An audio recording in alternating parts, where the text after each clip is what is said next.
paz do Senhor, que alegria estar aqui mais uma vez, falando aos corações de cada um para mais uma lição da Escola Bíblica Dominical. Eu sou a Kelly Cristina, professora da EBD, na Igreja Assembleia de Deus, Madureira, Campo de Turvânia, com o pastor presidente Wida Marques Luiz de Oliveira e sua esposa pastora Arlene Gonçalves.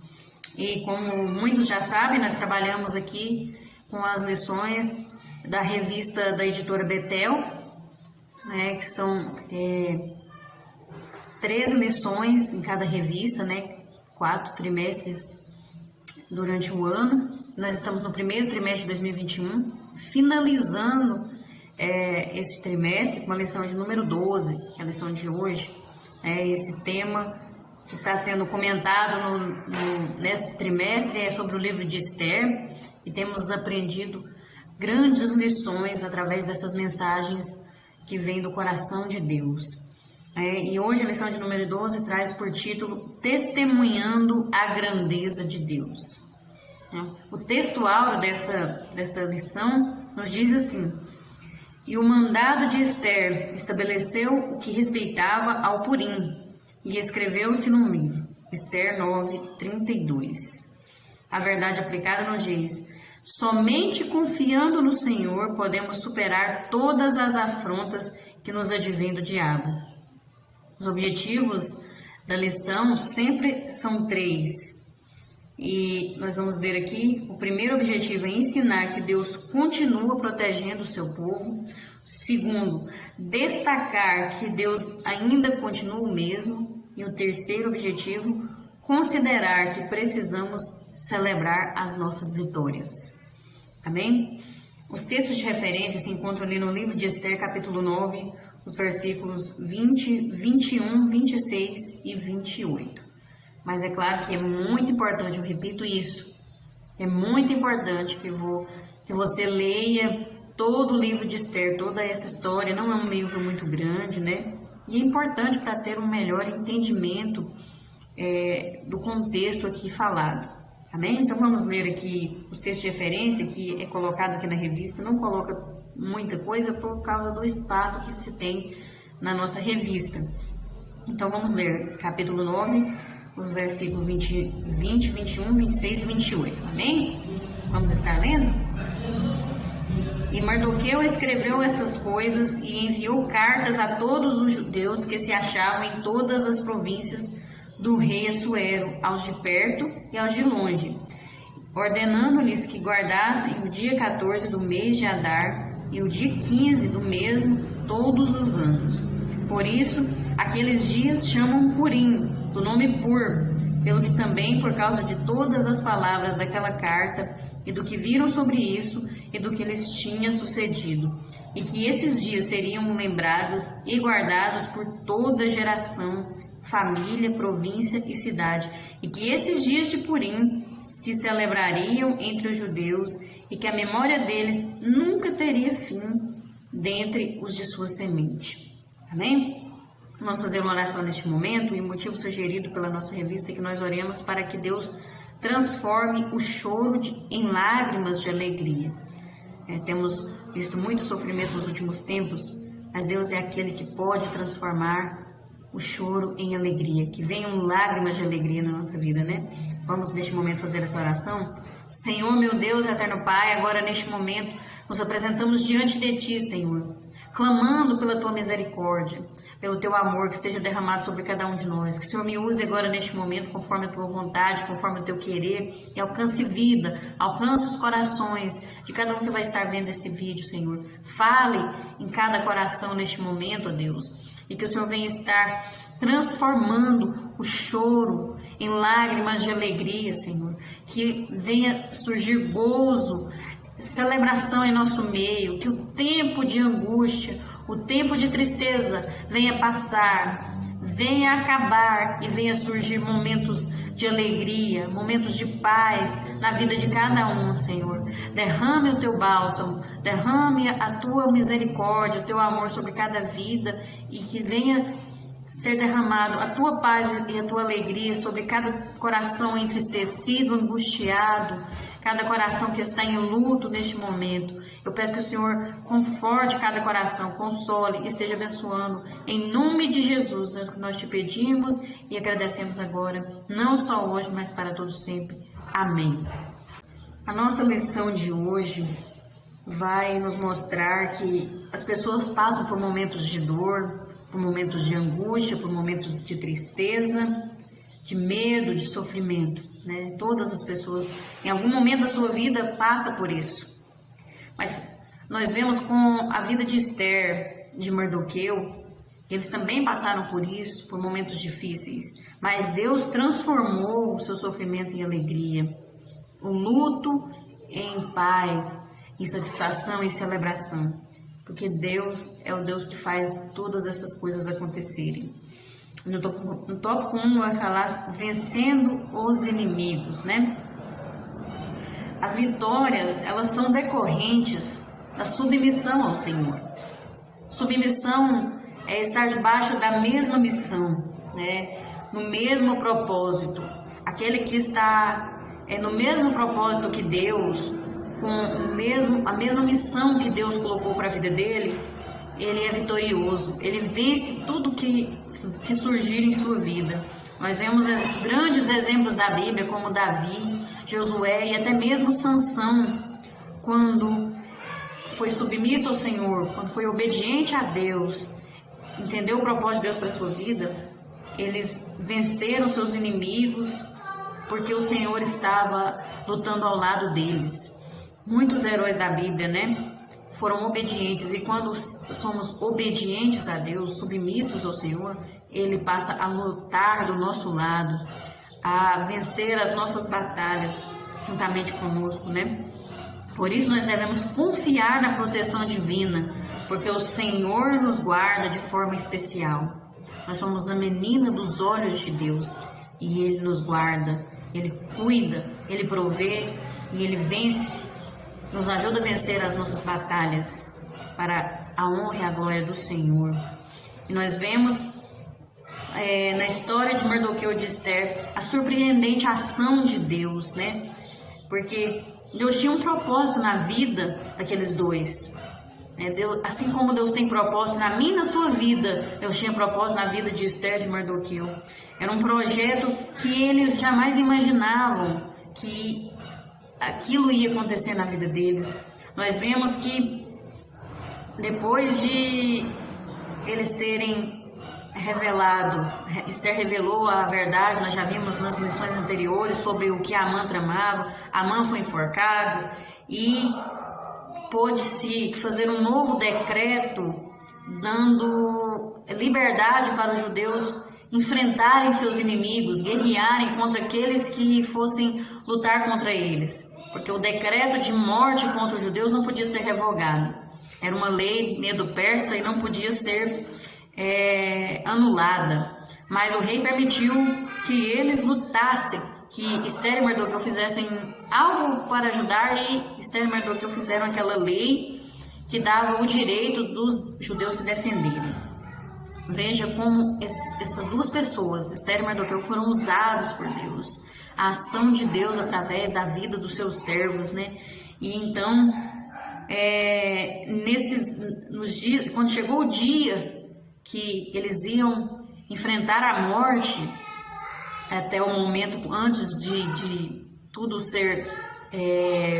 ter uma viravolta ali, chegou o dia ali que era para eles morrerem, mas eles enfrentaram aqueles que se levantaram contra os judeus, que muitos não se levantaram, nem tentaram, porque tinham medo de Mardoqueu, respeitavam muito Mardoqueu, porque ele era um homem de poder. Agora ele era um homem que a história dele repercutiu em todo lugar, então eles tiveram medo. Mas aqueles que não tinham medo, se levantaram contra o povo judeu, foram mortos. O povo judeu enfrentou aquele povo, e só no dia ali, naquele dia, no dia 14, né, que era o dia que tinha sido sorteado para os judeus morrerem, eles mataram só em Suzã, na cidade de Suzã, 500 homens naquele dia. Então eles enfrentaram e Deus estava com eles, né? A ação de Deus ali era visível. Nós vemos que os propósitos de Deus são perfeitos. Veja que propósito maravilhoso. Deus permitiu que Esther se tornasse rainha, para que através dela fosse feito aquela maravilhosa obra, um propósito perfeito. Os propósitos de Deus jamais podem ser falhados, jamais podem ser frustrados os planos de Deus. E Deus tem propósitos maravilhosos para a sua vida. Amém? A ação de Deus pode ser surpreendente na sua vida, se você crer, se você for submisso a Deus, né? Nós vemos ali no livro de Jeremias, dizendo assim: porque eu bem sei os pensamentos que penso de vós, diz o Senhor, pensamentos de paz e não de mal, para vos dar o fim que esperais. A obra de Deus não segue os padrões naturais. Ele usa pessoas comuns como eu e você em sua obra. Pessoas simples. Ninguém dava nada por Mardoqueu, que estava ali na porta trabalhando. Era humilhado muitas vezes, mas ele foi fiel ao Senhor, foi submisso ao Senhor, entendeu o propósito de Deus para a vida dele. Esther da mesma forma também. E o Senhor usou aqueles dois para uma grande obra. Assim o Senhor quer fazer na nossa vida. Não importa se você acha que não é nada, se você é uma pessoa tão simples, comum, eu não sou ninguém, mas para Deus você é uma pessoa especial. E Deus quer te usar para fazer a obra, para alcançar vidas para o reino dele. Ele emprega indivíduos sem nome, sem status, sem certificados, pessoas marginalizadas pela sociedade, pessoas que às vezes os outros olham e falam: aquilo ali não é nada, aquilo ali não vai dar futuro, aquilo ali, a vida dele já não tem mais, não vai dar em nada, não presta para nada. Aquela pessoa que muitos olham dessa forma é quem Deus escolhe, é quem Deus capacita para realizar por intermédio de sua vida coisas improváveis, coisas que aos olhos humanos parecem impossíveis. É isso que Deus quer. Aquela pessoa que aceita o propósito de Deus para a vida dele. É essas pessoas que Deus chama, que Deus capacita, que Deus escolhe. Entre no propósito de Deus. Aceite o chamado de Deus para a sua vida, seja submisso, porque assim você vai vencer todos os inimigos que te afrontar, seja a enfermidade, seja a fome, seja o que for que vier na sua vida, você vai vencer, porque Deus vai agir na sua vida e Ele vai te proteger, porque Ele é o nosso fiel protetor. Ele nos protege, cuida de nós. Nós vemos na vida de Esther e Mardoqueu e do povo judeu que o Senhor cuidou daquele povo, protegeu aquele povo. A vitória foi certeza na vida daquele povo ali. E nós vemos que quando Esther estava ali, o rei ainda pergunta para ela: o que mais você quer que eu te faça? Eu farei o que você quiser, tudo que você quiser eu vou fazer. O que mais você quer? E ela pediu para que os corpos dos filhos de Amã, que foram todos mortos, os 10 filhos de Amã, o inimigo do povo de Deus, fossem mortos. Eles foram mortos e ela pediu que fosse colocada em forcas os corpos deles, para que todos vissem o agir de Deus, para que todos vissem que a vitória estava nas mãos do povo de Deus. E ali, assim foi feito. O rei decretou isso e assim foi feito. Eles foram colocados, pendurados em forca, os corpos deles, né? E o rei e Esther, então, pôde ver, mostrar para aquele povo ali, para todos, o quanto Deus ama o seu povo, o cuidado de Deus para o seu povo. Provavelmente, isso aconteceu por causa... Existem vários comentaristas que comentam sobre isso, sobre a morte desses 10 filhos. Eu vou falar isso aqui, mas sobre...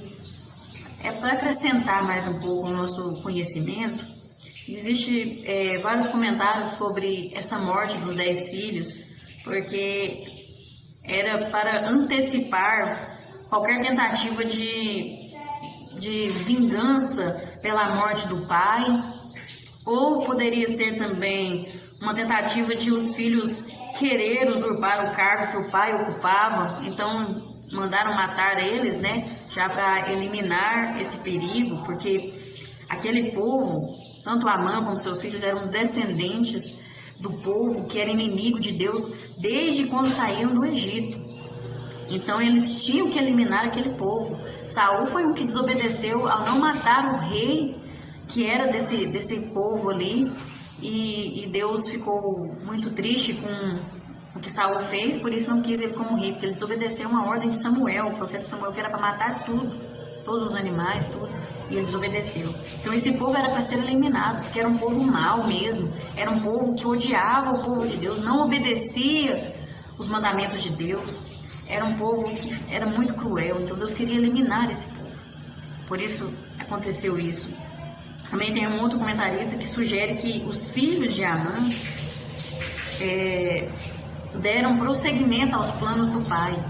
Possivelmente poderiam, depois que o pai morreu, ainda querer levantou um povo para matar o povo judeu no dia marcado, né? Para não ficarem com medo do que eles fizessem em defesa, poderia ser isso. Então, o importante é nós vermos aqui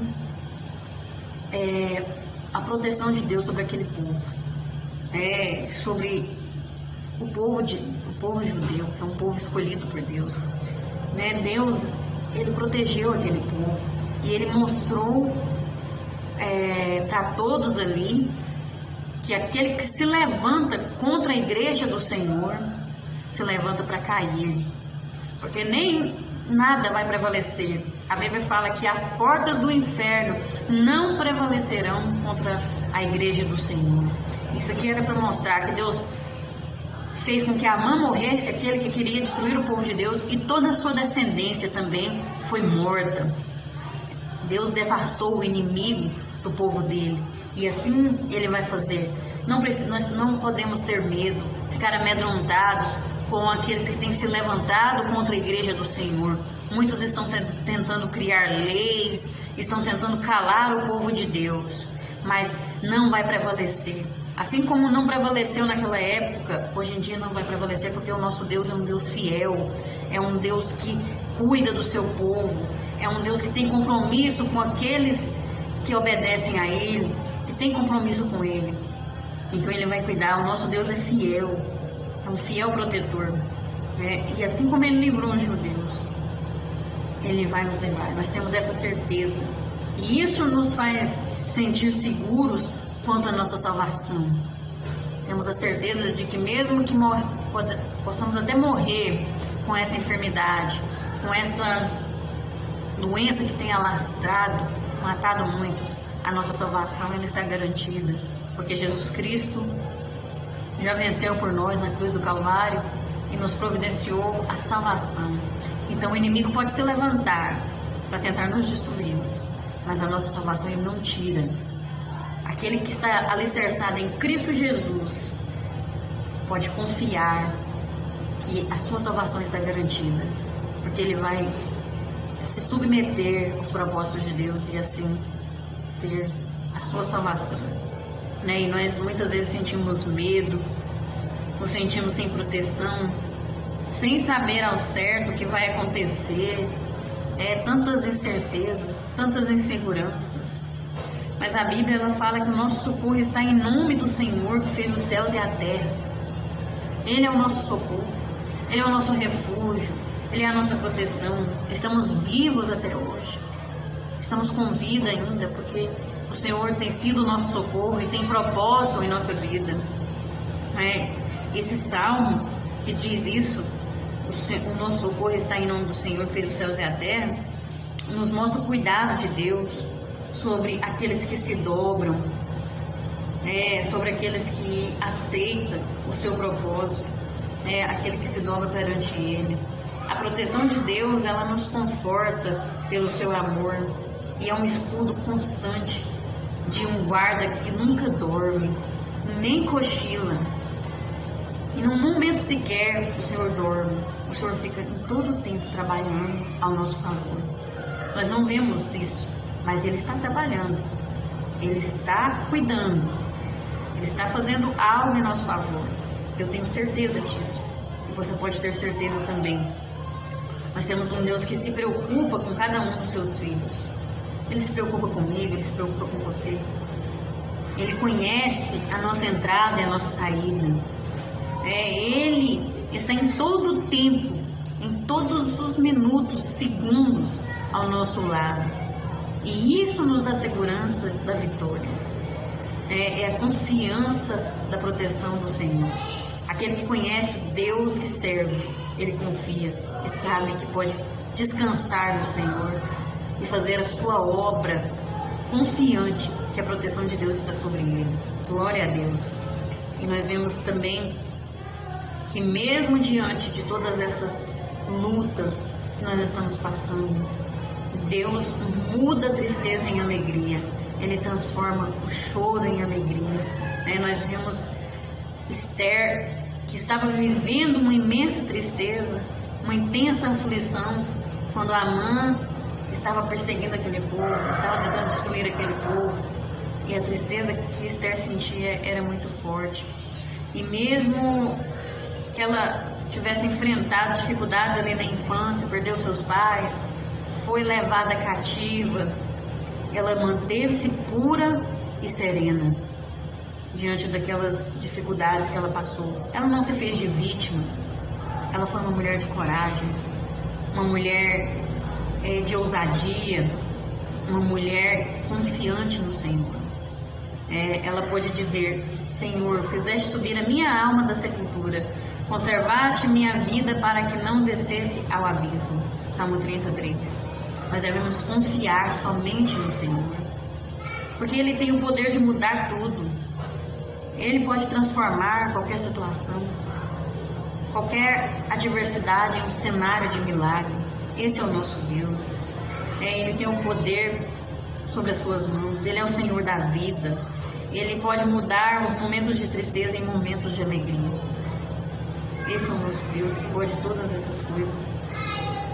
E a aflição, ela não é para sempre. A dificuldade, ela não é para sempre. As tempestades são passageiras. Mesmo que pareça que está demorando, mas é passageiro, vai passar. Tudo tem o seu tempo determinado. Tudo tem um tempo. E a promessa do Senhor para nós é converter toda tristeza em júbilo e todo o nosso lamento em alegria. Essa é a promessa que o Senhor tem sobre cada um de nós. A Bíblia fala lá no livro de João que agora nós estamos vivendo momentos de tristeza. Agora estamos vivendo momentos angustiantes e tristes. Mas que vai chegar o tempo em que a alegria vai chegar na nossa vida e será um gozo eterno, uma alegria eterna. Então vai passar, tem um momento certo de passar. Nós devemos confiar no Senhor. Esther, ela confiava tanto em Deus que não ficava questionando o Senhor o porquê, porquê disso ou porquê daquilo. Porquê, Senhor? Por que estou passando por isso? Ela não questionava, não ficava questionando. Por isso que Deus mudou a sorte de Esther. Deus mudou a história da vida de Esther, e transformou o que era tristeza em alegria. Uma alegria que não era passageira, uma alegria que durou. Satisfação, realização. Não há nada melhor do que nós conhecermos e confiarmos e vivermos o amor de Deus. Precisamos conhecer esse amor, confiar nesse amor e viver esse amor. É preciso. E não há nada que compare a isso. Não existe luta, não existe tempestade que supere o amor de Deus. E Deus não quer que nenhum de nós ficamos tristes, abatidos. Ele não quer a nossa vida afogada na tristeza. Ele quer que estejamos alegres, regozijando, lembrando que um dia tudo isso vai acabar. Que um dia vai chegar o tempo em que a nossa alegria vai ser eterna. Devemos olhar para o alto e lembrar das promessas do Senhor, que Ele é fiel para cumprir. E assim nós vamos ter a alegria da salvação em nossas vidas. Amém? O tópico 2 vai falar que Deus é o juiz de Israel. Nós vemos aqui que fala da celebração. É hora de celebrar. Chegou um momento para aquele povo de celebrar. Mardoqueu, ele escreveu cartas acerca do livramento que o Senhor tinha dado a Israel, né? E enviou a todos os judeus pertencentes a 127 províncias ali do rei Assuero.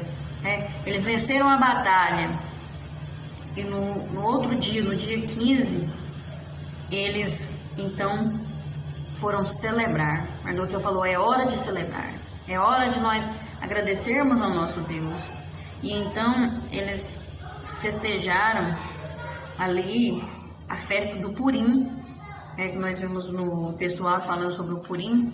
Essa festa do Purim vem da palavra pur. O Purim é o plural de pur, é a palavra babilônica para sortes. Foi o que Amã fez, ele sorteou o dia da morte do povo judeu. Foi um sorteio para escolher o dia, para sair o dia ali em que eles iam ser mortos. Então aquele dia da morte, que era o dia 14 ali, dia 14 e 15 do mês de Adar, foi bem no dia 14, então eles iam ser mortos. Então a Mardoqueu decretou aquele dia, que foi o dia da vitória, o dia que seria o dia da morte, foi o dia da vitória, e decretou que todos deveriam celebrar, comemorar a festa do Purim. E ali eles comemoraram aquela festa. Até hoje os judeus comemoram essa festa por todo o mundo. A comemoração da festa do Purim começa lá nas sinagogas e acontece no dia 14, no dia 15 do mês de Adar, que provavelmente é no final de fevereiro, início de março. E os judeus festejam com muito contentamento e finalizam ali aquela festa com a leitura do livro de Esther, comemorando, celebrando, E eles comemoram como recordação do grande livramento que tiveram das mãos daquele Amã, que ele tinha decretado matar e aniquilar todos os judeus, tanto jovens como crianças, mulheres, no mesmo dia. Nós vemos aqui que Deus está no controle de nossos caminhos. Aquele momento que era de luto, de tristeza, agora se tornou um momento de celebração, transformando o choro em lágrimas de alegria, como nós vimos, que Deus muda mesmo, e Deus mudou. Nós precisamos resgatar a essência das celebrações na igreja. Aí nós paramos para perguntar: mas como celebrar se nós não podemos fazer festas? A nossa igreja está fechada, estamos em luto, quantas pessoas estão morrendo, como que nós vamos fazer celebrações? Mas nós temos que entender a verdadeira essência de celebrar. Celebrar não é só fazer festa, chamar um cantor famoso e encher a igreja de pessoas. Celebração vai muito além disso. Celebrar está no ato meu de viver, no modo de viver. Celebrar é você ser grato a Deus. Celebrar é você, dentro da sua casa, dar exemplo do que Deus faz na sua vida para os seus filhos. Isso é celebrar. Nós precisamos resgatar essa essência nas celebrações da nossa igreja. A igreja tem perdido a essência da celebração, a essência das festas. As festas hoje em dia têm sido só para status. A igreja tem que estar cheia, um cantor famoso, juntar muita gente ali, e o povo trabalha o ano todo já pensando em como que vai ser a festa, quem vai ser o cantor. E não é aquela celebração para agradecer a Deus por um ano que o templo fez novamente, por agradecer a Deus porque mais uma vez fizemos um trabalho, seja qual departamento que a pessoa for, fizemos um trabalho maravilhoso, muitas vidas se renderam ao Senhor e agora vamos celebrar por isso. As nossas festas perderam essa essência. Nós não vemos mais nas festas, pessoas se convertendo. Ninguém mais pensa nisso. Vamos pensar em quantas almas vão se render ao Senhor nas nossas festas. A nossa festa de aniversário, o tempo está chegando. Vamos visitar as pessoas nas ruas, para que assim na nossa igreja haja conversão de almas. Não acontece mais isso. Aí Deus vai e fecha a igreja, para nós voltarmos à essência verdadeira da celebração, que é o agradecimento a Deus, que é o reino de Deus crescendo, não um status, para ver qual igreja vai aparecer mais, qual igreja vai ter mais gente. Ah, o cantor famoso vai estar lá. Mas quantas vidas vão se render ao Senhor? Quantas pessoas nós visitamos durante o ano para que na festa elas se convertam? Para que na festa nós celebramos a Deus por aquelas vidas que foram batizadas. Não tem mais isso. Mas chegou o tempo, Deus ainda está dando a oportunidade de nós resgatarmos esses valores. Até as nossas igrejas, o nosso culto de Santa Ceia não está sendo mais celebrado. Está sendo um culto como outro qualquer. Virando um costume de ir na igreja e tomar a ceia ali. Eu me lembro quando tinham cultos de ceia e eu não era nem batizada ainda, mas eu tinha um desejo de ser batizada para participar do culto de ceia, porque eu achava muito lindo as pessoas chorando e lembrando do que Jesus fez. Cada hino que era cantado, a gente se emocionava, a gente sentia o agir de Deus ali, a gente sentia como se Jesus estivesse ali mostrando as suas cicatrizes. Isso aqui é celebrar, e é hora de celebrar. Não estamos mais na igreja, mas a nossa casa pode ser um templo de adoração, e nós devemos contar os feitos do Senhor, falar do que Deus fez, proclamar o amor de Deus, começar dentro da nossa casa. Esse povo aqui viu que era preciso falar do amor de Deus. Mardoqueu achou que era difícil ficar calado diante de tão grande livramento que Deus tinha feito. Então ele viu isso e ele proclamou ali aquele momento ali de celebração, e também que fosse registrado para que toda a geração futura soubesse dos feitos de Deus, do livramento que Deus fez. E até hoje o povo comemora isso, o povo se lembra, o povo judeu se lembra dos feitos de Deus, Nós temos que divulgar os feitos do Senhor, relatar as maravilhas do Senhor ao maior número possível de pessoas, a todos nós temos que relatar, porque cada chance perdida de testemunhar pode representar uma vida no inferno.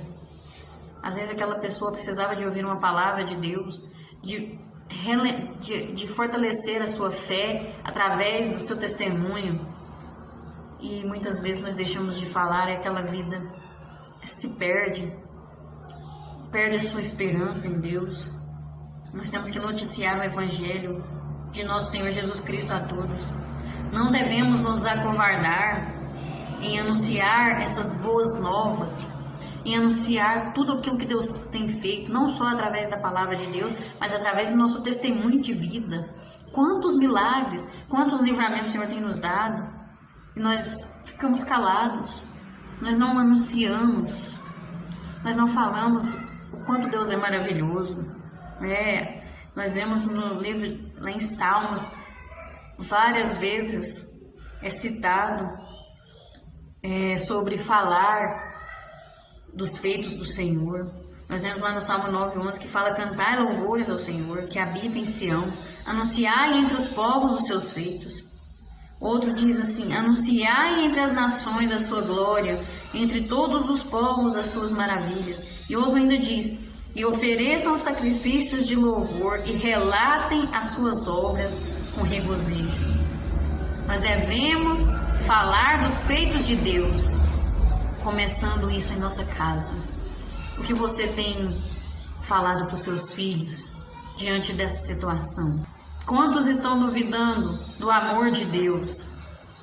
Será que você tem falado para os seus filhos que Deus está no controle? Que Deus está cuidando?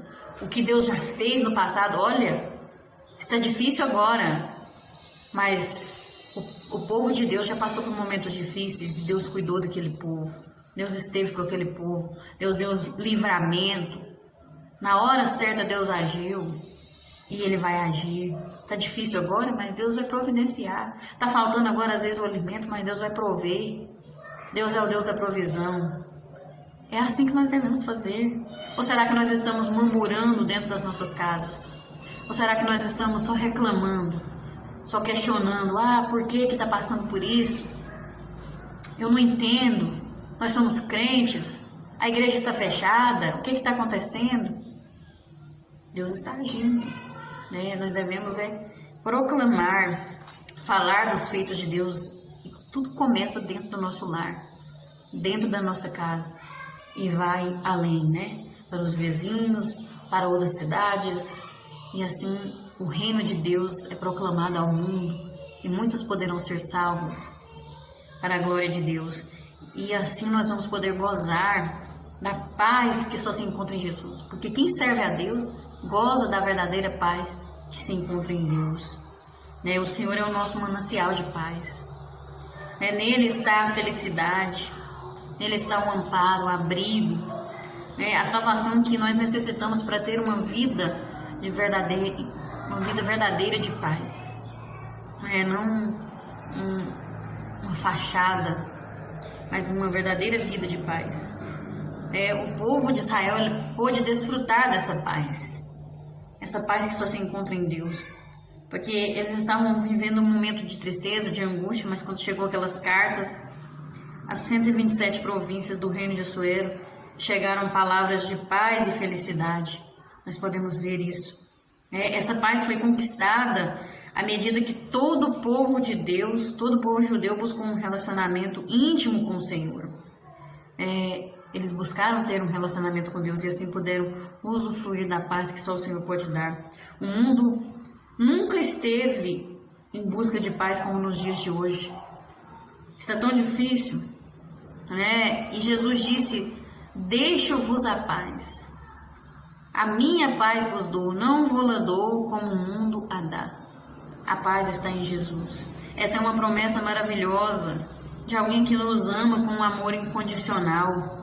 E nós precisamos entregar a nossa vida ao Senhor, ter relacionamento com Deus para assim usufruirmos dessa paz. Porque quem serve verdadeiramente ao Senhor encontra paz em Deus, porque isso é um fruto do Espírito. Aquele que deixa o Espírito de Deus habitar nele consegue viver essa paz. E nós precisamos nos sentir em paz com Cristo. É uma necessidade de todo cristão, que possamos verdadeiramente ter relacionamento com Deus para assim vivermos a paz que só o Senhor pode dar e vencermos todas as lutas, todas as adversidades que vierem ao nosso encontro. Em nome de Jesus. Amém? Tópico 3 vai falar que o Senhor permite a provação de Esther. A provação ela é um meio pelo qual o Senhor nos aperfeiçoa. O Senhor nos faz chegar mais perto dele. Nós podemos conhecer melhor a Deus.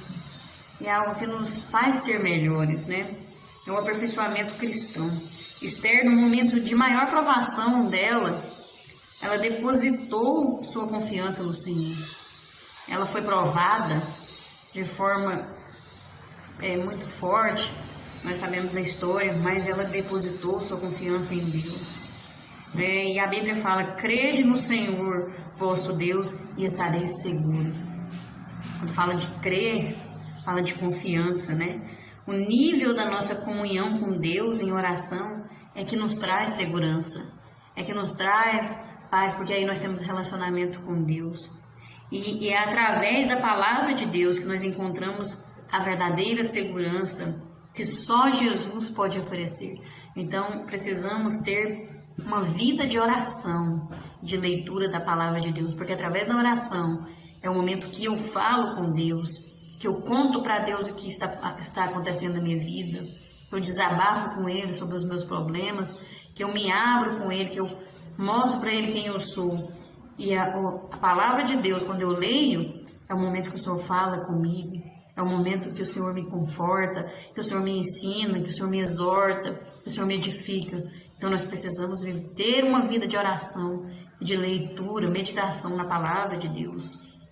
Mas só assim nós vamos ter vitória em nossas vidas. Veja que Esther tinha uma vida assim, uma vida de relacionamento com Deus, e ela foi provada, mas chegou um momento que ela festejou, que ela celebrou a Deus. Até através da oração e do jejum é uma forma de celebrar a Deus, é uma forma de gratidão, de buscar ao Senhor. Mas aí chega um momento de festejar, chega um momento de alegria, assim como chegou na vida de Esther. Nós vemos que teve um momento de luta, de provação, mas teve um momento, chegou o tempo certo da vitória, de festejar, né? E nós já falamos muito sobre festejar, sobre celebrar, né? Que nós possamos passar isso para as nossas gerações, de se lembrar dos feitos do Senhor, de mencionar isso dentro da nossa casa, de proclamar o amor de Deus, os feitos do Senhor para outras vidas, porque isso tudo é celebrar a Deus, é festejar a Deus. Mesmo nas horas difíceis, podemos olhar que tem as coisas boas que nós podemos agradecer a Deus. Estamos vivos, estamos ainda com saúde, tem gente que está morto, tem gente que perdeu tudo, e mesmo assim às vezes ainda tem gratidão a Deus. Que possamos ser assim também, ser gratos a Deus, mesmo diante das dificuldades, quando parece impossível, confiar ainda em Deus, para que assim possamos alcançar a nossa vitória. E nós vemos que Esther, ela foi movida por fé. Ela passou por provações, dificuldades, mas ela alcançou o topo mais alto que uma mulher poderia chegar. Ela se tornou rainha. Mas mesmo ela alcançando esse nível em sua vida, ela nunca se preocupou com isso, nem com fama, com dinheiro, com poder, domínio, nada disso. Com vaidades, ela não se importou com isso. Ela podia muito bem desfrutar dessa posição que ela exercia, né? Quantas riquezas, quantos bens, quanto status, né? Sucesso que ela poderia ter, mas ela não pensava nisso, ela não olhava para isso. Ela entendia que a mulher sábia edifica a sua casa. Ela era uma serva temente a Deus. Ela sempre demonstrou ser uma serva fiel ao Senhor. Nunca perdeu a sua fé. Confiou em Deus, mesmo correndo risco de morte, né?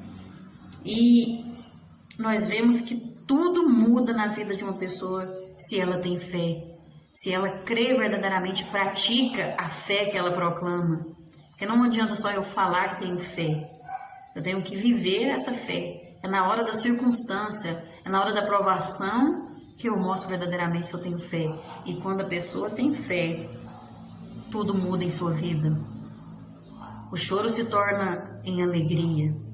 Na verdade, glória a Deus. Esther, ela era movida pelo Espírito de Deus. Ela esvaziou-se de si mesma, não deixou que o orgulho, que a vaidade tomasse conta da sua vida, que é algo que é do ser humano, mas ela deixou que o Espírito de Deus habitasse na vida dela, conduzisse a vida dela, né? Uma mulher de decisão, ainda que discreta e silenciosa, mas uma mulher de decisão. Ela agia de maneira afável e confiava que o Senhor fazia o restante.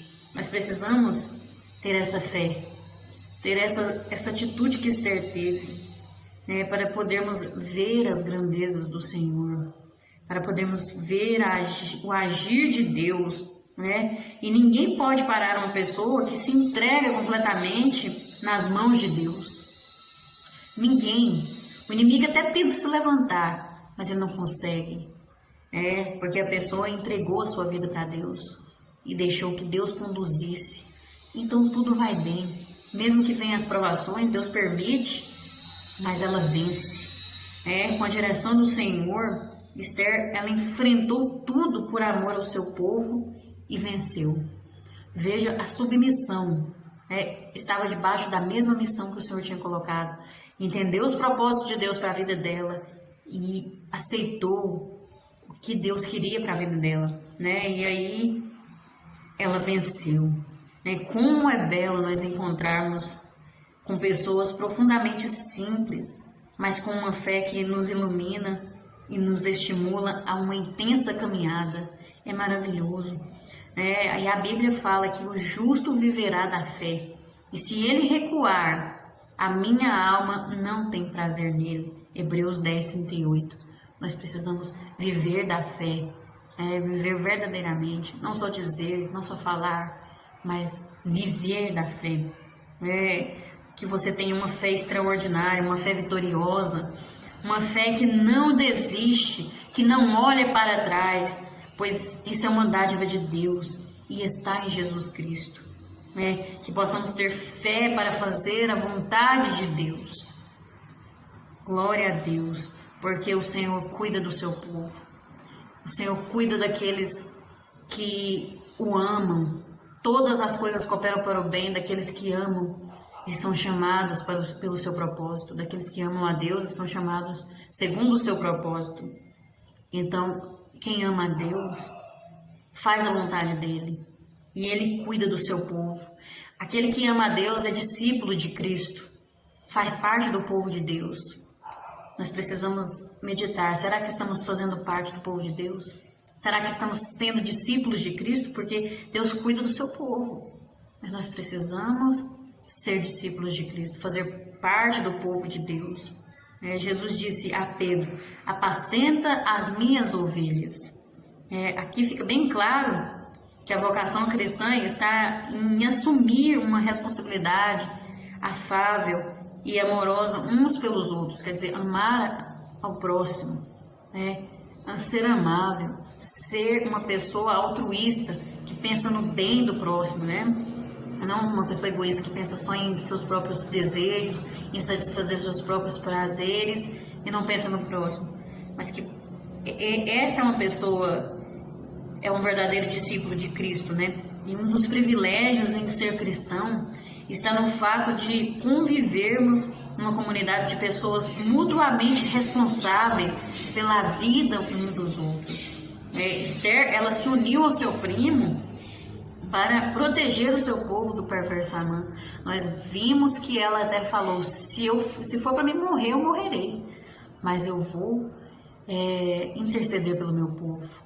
Eu vou até a presença do rei. E veja que maravilhoso o agir de Deus na vida dela através dessa atitude. A Bíblia nos ensina que os dois principais mandamentos são amar a Deus sobre todas as coisas e ao próximo como a nós mesmos. O dia a dia do Evangelho sempre nos orienta a fazermos o bem, a fazermos ao outro o que gostaríamos de receber dele. Isso é fazer parte do povo de Deus, isso é ser verdadeiramente o discípulo de Cristo. Cuidado e serviço são características do discípulo de Cristo. Que possamos verdadeiramente fazer parte do povo de Deus e receber esse cuidado que Deus tem com o seu povo. Não pensar só em si mesmo, mas pensar no próximo, em fazer a obra de Deus, e se compadecer pelo outro, dar uma palavra de coragem, uma palavra de ânimo. Às vezes aquela pessoa está precisando de uma ajuda financeira, de uma cesta de alimentos. Aí a gente pensa que é só o pastor que tem que fazer isso. Vai lá, procura o pastor. Não, nós mesmos podemos nos unir e falar assim: vamos nos unir aqui, 3 irmãos, quantos irmãos? O grupo de irmãs, o grupo de obreiros, os jovens, vamos fazer uma cesta para tal pessoa, vamos fazer algo por aquela pessoa. É isso que é ser um verdadeiro discípulo de Cristo, não esperar dos outros, mas ter uma atitude altruísta, Que possamos verdadeiramente ser povo de Deus. E para concluir, estudamos que a graça de Deus transforma as nossas angústias e consternação em alegria. Aprendemos que necessitamos celebrar as nossas vitórias através de cânticos espirituais, para não nos esquecer de que o Senhor é bom para conosco. Amém? Que o Espírito Santo fale melhor ao seu coração e que o Senhor abençoe a sua casa, a sua família grandemente. Deus abençoe e até a próxima, se Deus assim nos permitir e se o Senhor Jesus não tiver voltado. Amém?